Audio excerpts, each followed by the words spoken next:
इस तरह की सरकार की योजना है जो पूरी तरह पे लूट पर आधारित है और लूट के लिए है। यहाँ देखने से यही लगता है कि सरकार जनता को लूटने पर आमदा है, वो नज़ारा यह मिलता है। अपने आप में बहुत विभत्स किसी का घर तोड़ा जा रहा हो तो उसके साथ में भी एक खड़ा होने का वक्त है कि भाई वो क्यों तोड़ा जा रहा है, आप क्यों तोड़ रहे हो उसको।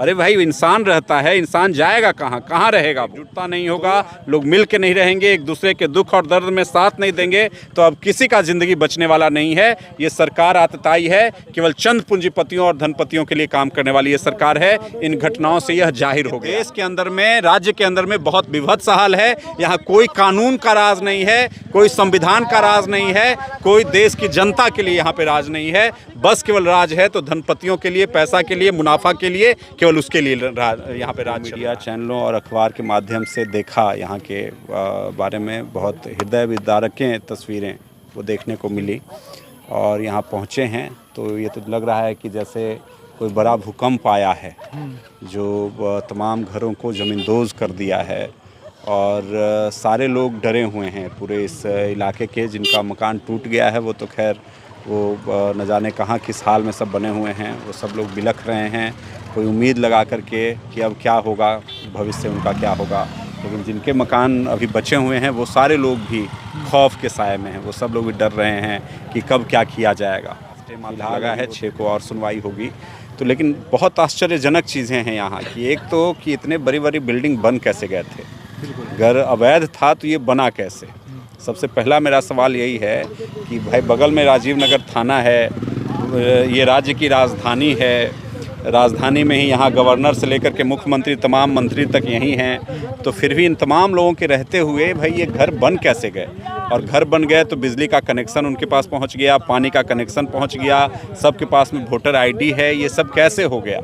तो ये सारा का सारा सवाल ये बन रहा है कि अवैध तो हमको लगता है लोग अवैध नहीं हैं, हमारी सरकारें आज अवैध हो गई हैं और सरकारों की प्रतिबद्धता आम जनता के प्रति, नागरिकों के लिए नहीं रहा, ये बड़े बड़े धनपतियों के लिए इनकी प्रतिबद्धता हो गई है।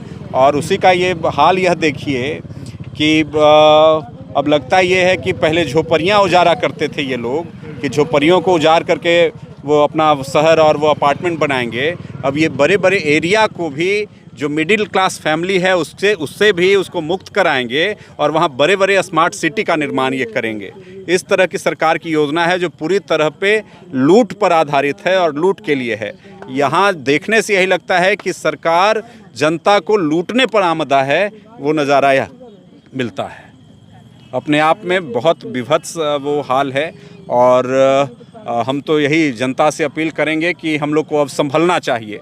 जब झुग्गियाँ तोड़ी जा रही हों तो उनके साथ में भी ये खड़ा होने का वक्त है। आप किसी का घर तोड़ा जा रहा हो तो उसके साथ में भी ये खड़ा होने का वक्त है कि भाई वो क्यों तोड़ा जा रहा है, आप क्यों तोड़ रहे हो उसको। अरे भाई इंसान रहता है, इंसान जाएगा कहाँ, कहाँ रहेगा वो।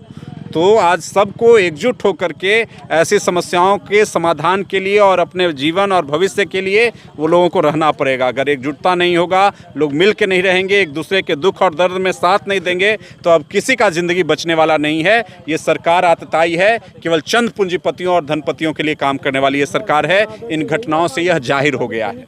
जिनका घर टूट गया है तो ऐसा तो पता चल रहा है कि 2 लोगों की मौत भी हो गई है। 2 लोगों की मौत हार्ट अटैक से हो गया है। जो लोगों से बातचीत किया चलने की वजह से ये जो घटनाएं घटी हैं, ठीक है, वो ये है, हाँ, एक आत्महत्या कर लिया है, 2 लोगों का हार्ट अटैक हुआ है और लोग कह रहे थे कि अगर ये नहीं होता तो कई लोग जहर खा करके अपनी जान दे दिए होते, कई लाशें यहाँ से वो निकलती।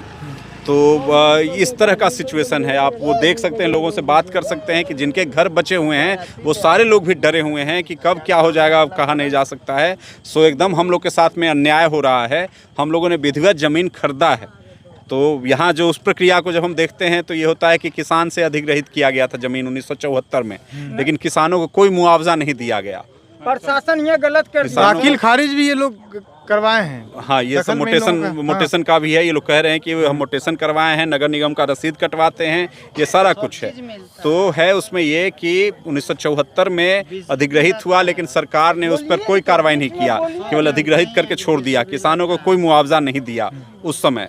और नहीं दिया तो किसान अंत में वो परे परे फिर वो अपने ज़रूरतों के लिए, जो आज की व्यवस्था की जो ज़रूरत है और किसान का जो दुर्दशा है, उसमें उन्होंने अपने ज़मीनों को बेचना शुरू किया, अपने इन ज़मीनों को बेच दिया, लोग बनाए। उसमें हो सकता है कुछ भूमि माफिया भी, चूँकि हमेशा जब किसान बेचारे संकट में पड़ते हैं तो जो भू माफिया हों या पैसे वाले लोग हैं उनका दोहन करते हैं। उसी दोहन में उनसे ज़मीन लोगों ने ले लिया और ज़मीन लेकर के फिर और लोगों को बेच दिया। उनसे लिया 1000 में, लोगों को बेचा लाख में। ये भूमि माफिया लोग कमाए होंगे, लेकिन आम जनता बेचारा जो गाढ़ी कमाई से, खून पसीने की कमाई से जो घर बसाया, ज़िंदगी तो बर्बाद उनका हुआ, ज़िंदगी तो बर्बाद। और उनके पूरे भविष्य के सामने प्रश्न चिन्ह लग गया कि कहाँ वो अपने गांव का ज़मीन बेच करके, अपने पूरे खून पसीन का वो ज़मीन बेच वो लगा करके बिल्डिंग बनाए, और आज जब वो रहे तो रहे कहाँ, जाए तो जाए कहाँ। तो ये तमाम चीज़ें बहुत विभत्स हाल को जाहिर करता है कि देश के अंदर में, राज्य के अंदर में बहुत विभत्स हाल है। यहाँ कोई कानून का राज नहीं है, कोई संविधान का राज नहीं है, कोई देश की जनता के लिए यहाँ पे राज नहीं है। बस केवल राज है तो धनपतियों के लिए, पैसा के लिए, मुनाफा के लिए, केवल उसके लिए यहाँ पे राज चल रहा है।